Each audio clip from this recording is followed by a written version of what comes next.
When Nazi Germany surrendered on May 8, 1945, over 6,000 Panther tanks had rolled off assembly lines during the war.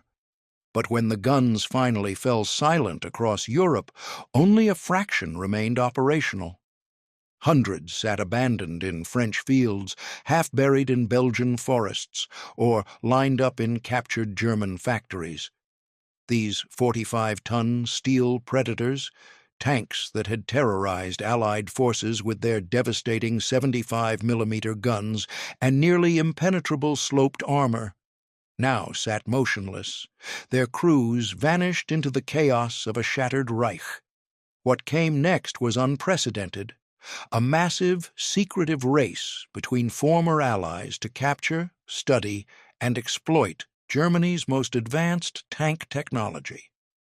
This is the story of what happened to the Panther tanks after World War II, a tale of intelligence scrambles, surprising second lives, and an enduring influence that would shape armored warfare for decades to come. In the spring of 1945, American tank crews advancing through Germany encountered a surreal landscape.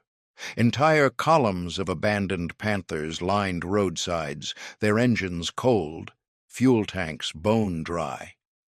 At the Daimler-Benz and MAN factories, Allied soldiers discovered partially assembled Panthers still sitting on production lines, frozen mid-construction like mechanical ghosts. Intelligence officers estimated that between 800 and 1,000 Panthers remained on European soil in various states of repair, the largest concentration of advanced armor technology ever assembled. American tank crews who had faced Panthers in combat spoke of them with grudging respect. These were the same tanks that had knocked out Shermans from distances exceeding 2,000 yards, their sloped 80-millimeter frontal armor deflecting American shells with ease. But time was running out. Even as American engineers began cataloging the Panthers, Soviet forces were racing westward, securing their own prizes from the collapsed German war machine. Within days of Germany's surrender, a frantic competition erupted between the United States, Britain, and the Soviet Union.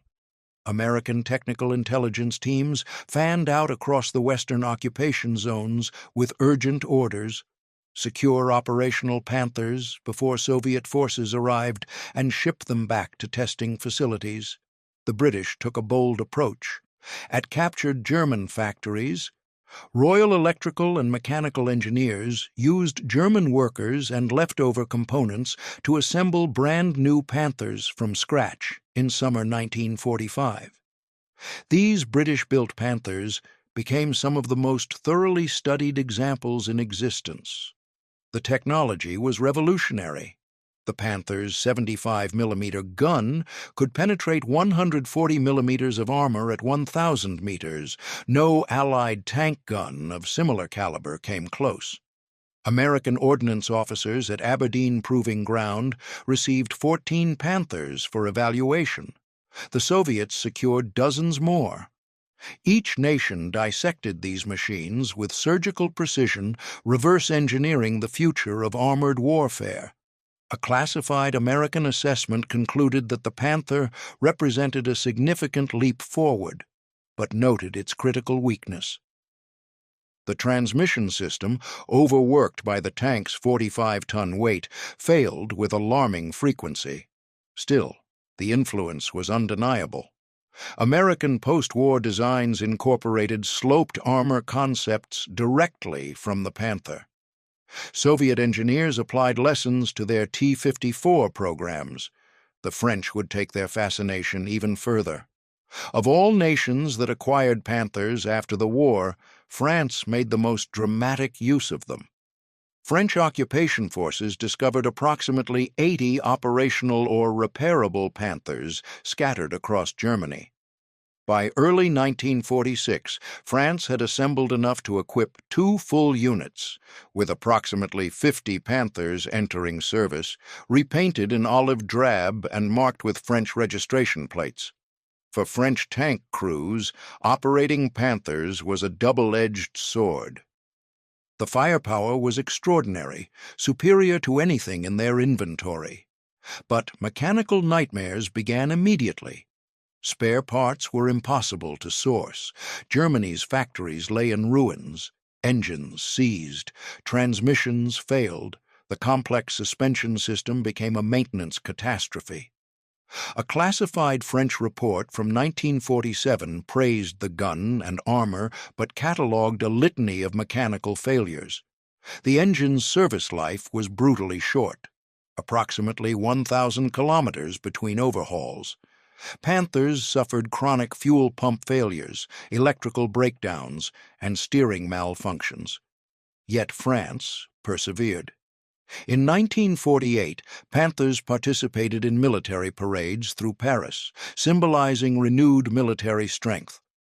But by 1950, with spare parts exhausted and most Panthers immobilized, France replaced them with domestically produced tanks. Several were transferred to AMX facilities for study. French engineers would carry forward critical lessons. The oscillating turret design in later French prototypes drew direct inspiration from Panther observations. Eastern European nations received Panthers through Soviet war reparations. In May 1946, Romania received 13 Panthers from Soviet stockpiles. Romanian crews found them mechanically complex and temperamental. The engines required high-octane fuel Romania struggled to supply. Spare parts were non-existent.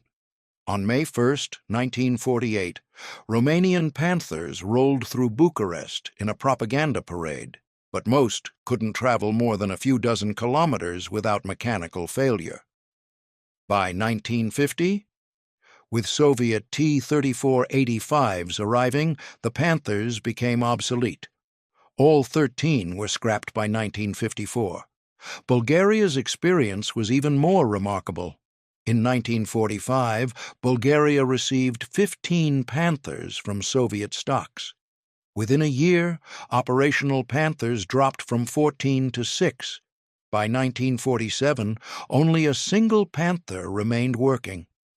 Rather than scrap these immobilized tanks, Bulgarian planners conceived an unusual solution. As Cold War tensions escalated, Bulgaria faced perceived threats from NATO-aligned Turkey. Unable to maintain mobile forces, Bulgarian engineers converted disabled German tanks into static fortifications along the southeastern border. The result was the Krali-Marko line. Immobilized Panthers were dug into prepared positions. Engineers removed engines and running gear. What remained were turrets and hulls, transformed into reinforced pillboxes, positioned hull down, with commanding fields of fire. The Krali-Marko line represented both ingenuity and desperation. Germany's most advanced medium tank reduced to immobile bunkers along a forgotten border. Many installations were decommissioned during the 1950s. In recent years, photographs have emerged showing rusted hulls still visible in Bulgarian fields, ghostly remnants of this unusual defensive line. Across the Atlantic, the United States took a methodical approach. 14 Panthers shipped to American testing facilities underwent exhaustive evaluation. At Aberdeen Proving Ground, Panthers were subjected to live fire trials to identify vulnerabilities. American gunners fired 76mm, 90mm, and 105mm rounds at Panther hulls. Engineers documented penetration patterns and armor failure points. The majority were eventually scrapped, but 5 survived, the only Panthers preserved on American soil. The crown jewel sits at the American Heritage Museum in Hudson, Massachusetts.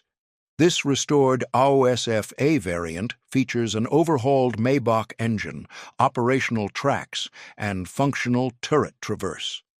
The restoration represents thousands of hours sourcing components from multiple wrecks. 4 additional Panthers reside at Fort Benning, Georgia, awaiting restoration funding. These include 1 AOSF-A, 2 AOSF-Gs, and the rarest prize, a Panther II prototype hull. The Panther II project aimed to create an upgraded version with thicker armor and improved reliability, but was cancelled before production, making this one of the only surviving traces of Germany's ambitious upgrade plan. Beyond America, a handful of Panthers became museum pieces. Germany's Deutsches Panzer Museum in Munster houses an AOSF-A in running condition, sold to Sweden in 1948 for evaluation, tested for 13 years, then returned to Germany in 1961. At Bovington Tank Museum in England, visitors examine one of the British-assembled Panthers built in summer 1945 under REM supervision. France's Musée des Blindés at Saumur preserves an AOSF-G, recently restored to running condition. Russia's Kubinka Tank Museum houses an AOSF-G captured during the war. Other Panthers rest as battlefield monuments. At Celles, Belgium, a Panther destroyed during the Battle of the Bulge remains where it fell in December 1944, a permanent memorial to armored combat. The Panther's influence shaped armored warfare through the 1950s and beyond. American tank designers recognized that sloped armor provided superior protection.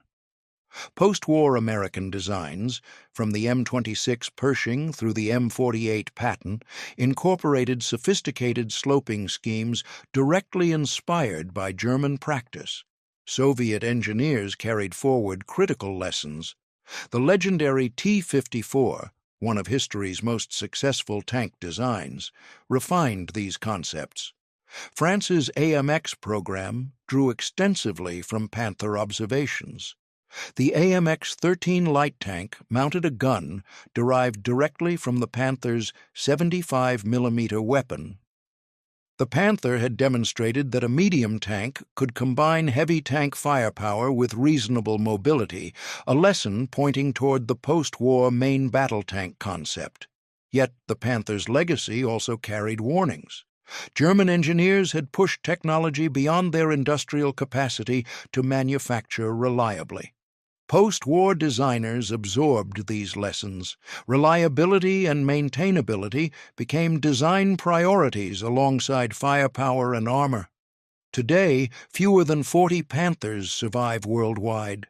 Most rest in museums, carefully preserved artifacts.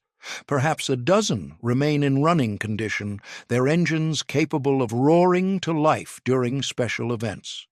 For visitors who stand before a preserved Panther, the experience is visceral. The sheer size dominates.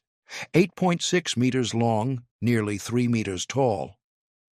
The sloped frontal armor reveals its deadly purpose, every angle calculated to deflect incoming shells. The 75mm gun barrel extends like an accusing finger, a weapon capable of destroying enemy armor at distances where return fire was ineffective. Veterans who faced Panthers in combat left testimonies about these encounters. An American tank destroyer crew member recalled watching a Panther emerge from fog on a Belgian road, the desperate race to fire first, the terror of watching their shell ricochet harmlessly. For historians and preservationists, each surviving Panther represents more than military hardware. They embody a specific historical moment when industrial warfare reached a terrifying apex. The final accounting is sobering. Of over 6,000 Panthers produced, fewer than 40 remain. Less than 1% survived. Each represents countless hours of labor and serves multiple purposes now. They remind us that technology alone cannot win wars, that logistics, industrial capacity, and numerical advantage often trump sophisticated design. They preserve engineering knowledge from an era of rapid wartime innovation, and they stand as monuments to the moment when armor, firepower, and mobility converged in designs that would define tank warfare for decades to come. If you enjoyed this deep dive into one of World War II's most influential weapons, hit that like button and subscribe for more stories from history's most pivotal moments. Until next time, remember that every artifact has a story, and sometimes those stories change the world.